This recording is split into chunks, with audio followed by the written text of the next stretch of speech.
नमस्कार. आपल्या सगळ्यांचे महाराष्ट्र सोशल न्यूज चॅनलमध्ये हार्दिक स्वागत. चला वळूयात एका नवीन बातमीकडे. आजची बातमी.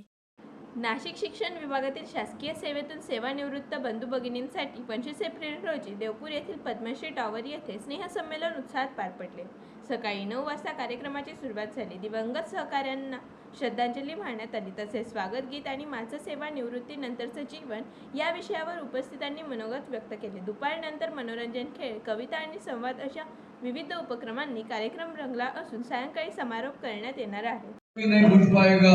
तब चिड़िया ने दिया जवाब एकदम लाजवाब, मेरे कौवे भाई मैं तेरी बात मानती हूँ, जोश में भरे पानी की क्षमता भी पहचानती हूँ।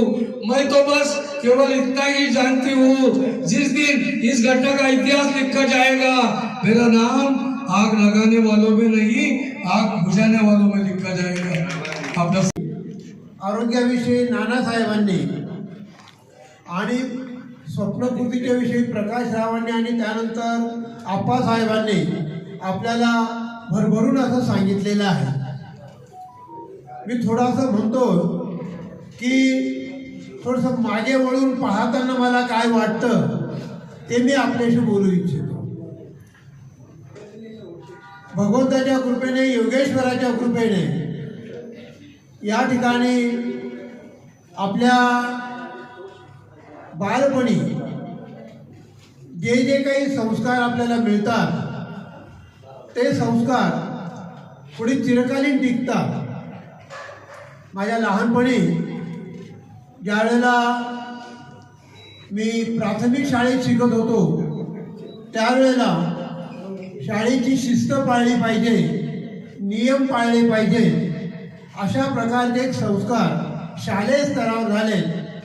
आणि जीवनाकडे पाहताना मी जेव्हा माझ्या पूर्वजीवनाकडे थोडंसं पाहतो त्यावेळेला काही घटना आपल्या जीवनात घडतात, त्या पुढचं आपलं जीवन घडवायला कशा कारणीभूत ठरतात ते मी सांगू इच्छितो. थोडंसं माझा व्यक्तिगत भाग आहे, आपण कृपया फक्त तो ऐकून घ्यावा. मी 9वी येत असताना म्हणजे ज्यावेळेला मी साधारण 13-13.5 वर्षाचा होतो त्यावेळेला माझे वडील वारले. आणि वडील अचानक वारल्यानंतर एक बहीण 1लीला, एक 7वीला आणि एक भाऊ 2 वर्षाचा असं एक कुटुंब, म्हणजे ज्यांना आम्हाला कोणाचा आधार नव्हता अशा एका कुटुंबाची पूर्ण जबाबदारी ही आमच्यावर आली. आणि ही जबाबदारी आल्यानंतर जिथे पुढे अंधार होता, आईचं वय त्यावेळेला आमचे वडील वारले तर 36 होतं. आणि हा पुढचा जो सगळा जीवन प्रवास होता हा अत्यंत खडतर होता.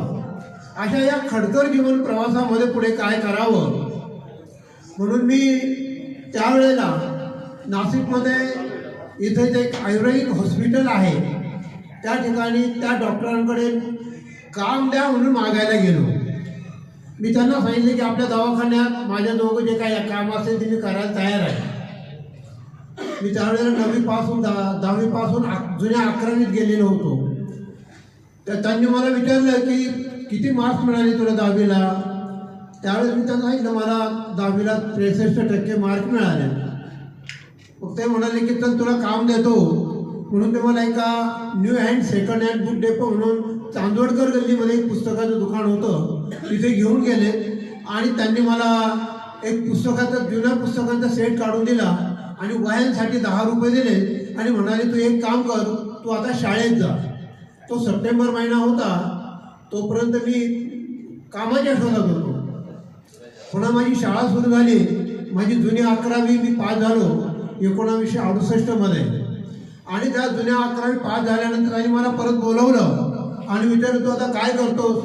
मग मी त्यांना सांगितलं की आपल्या कृपा आशीर्वादाने मराठी आणि भूगोलामध्ये मी पहिला आलेलो आहे. त्यांना खूप आनंद झाला. पण पुढे जीवनामध्ये कलाटणी कशी मिळत चालते, मी पुढे DEDला गेलो. शासकीय अध्यापक विद्यालय धुळे या ठिकाणी मी DEDला प्रवेश घेतला. आणि मला सांगायला आनंद आहे की बोरकर मॅडम या ठिकाणी आहेत. बोरकर मॅडम त्यावेळेला आम्हाला शिक्षिका होत्या. आणि बोरकर मॅडमच्या नेतृत्वात त्यावेळेला डॉ. प्रभुणे हे नंतरचे आमचे प्राचार्य होते. त्याच्या आधी राणा झोळ हे या ठिकाणी प्राचार्य होते.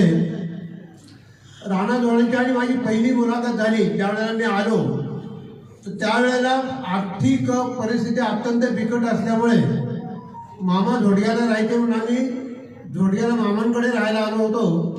तर त्यावेळेला ₹1.05 एसटीला भाडं लागायचं झोडगेचे धुळे. तर ₹2.10 मी ठेवायचो, ₹1.05 यायला आणि ₹1.05 परत जायला. ही वस्तुस्थिती होती. मग आम्ही आलो परत 2008ला. तर ते म्हणाले की काय कसं झालं दौरा वगैरे सगळा आगळ बगळ गप्पा मारायची माझ्याशी. आणि नंतर मध्ये म्हणाले की आता तुम्ही काय करणार आहे. म्हटलं काय नाही सर, शिक्षणावर ओळखलं का म्हणाले. त्यांच्या बाजूला राजीव शुक्ला बसले होते.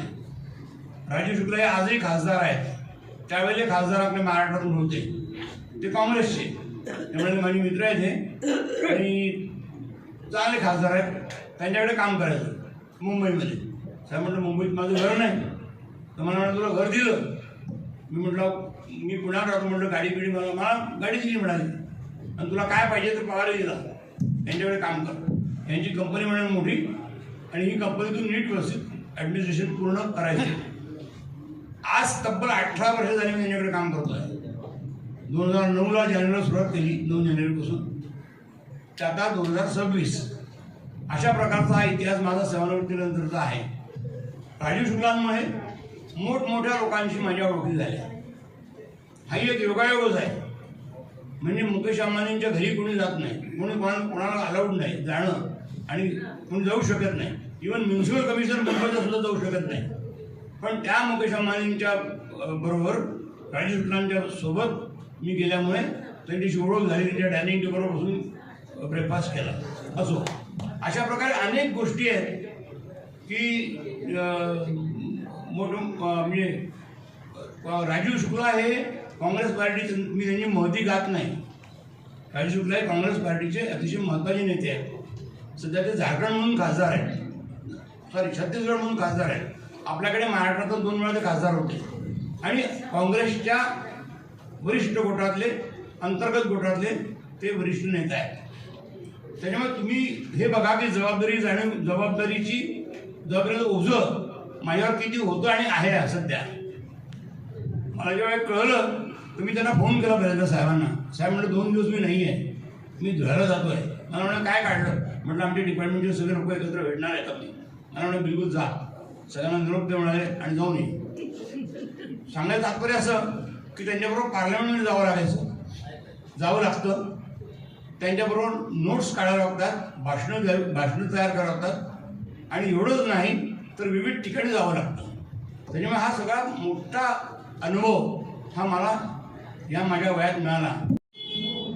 ॲडव्होकेट होण्याच्या आधी शिक्षण विभागात 34 वर्ष सेवा केली. 2013ला शिक्षण विभागातून सेवानिवृत्त झालो. नाशिक विभागात जे शिक्षण विभागात कार्यरत होते आणि जे सेवानिवृत्त झालेले आहेत, अशा सेवानिवृत्त झालेल्या अधिकाऱ्यापासून तर चतुर्थ श्रेणी कर्मचाऱ्यांपर्यंत या सर्वांचं एक स्नेहसंमेलन या ठिकाणी आयोजित करावं असं आम्ही धुळेकरांनी ठरवलं. आणि त्याप्रमाणे आज या ठिकाणी नाशिक विभागातील धुळे, जळगाव, नंदुरबार आणि नाशिक या जिल्ह्यातील जे लोक शासकीय सेवेतून सेवानिवृत्त झाले शिक्षण विभागातून, त्यांचं आज या ठिकाणी स्नेहसंमेलन आयोजित करण्यात आलेलं आहे. या स्नेहसंमेलनामध्ये महाराष्ट्राच्या शिक्षण संचालक पदापासून कार्यरत असलेले अधिकारी तर शिपायापर्यंत, ड्रायव्हरपर्यंत ज्यांनी काम केलेलं आहे आणि जे सेवानिवृत्त झालेले आहेत, या सर्वांचा स्नेहसंमेलन या ठिकाणी आयोजित केलेले आहे. सेवानिवृत्तीनंतर अनेकांच्या जीवनामध्ये मरगळ येते, ती मरगळ निघून जावी, एक उमेद मिळावी जगण्याची. आणि त्यासोबतच आम्ही अनेक वर्ष या सहमंडळांसोबत काम केलं. त्याच्याही भेटीगाठी व्हाव्यात, एकमेकांची विचारपूस व्हावी, त्यासोबतच इथून एक ऊर्जा मिळावी, या सगळीकडे आम्ही हे स्नेहसंमेलन आयोजित केलेलं आहे. बातमी आवडल्यास चॅनलला लाईक व सबस्क्राईब करा व दररोज अशा नवनवीन बातम्या पाहण्यासाठी चॅनलला फॉलो करा. धन्यवाद.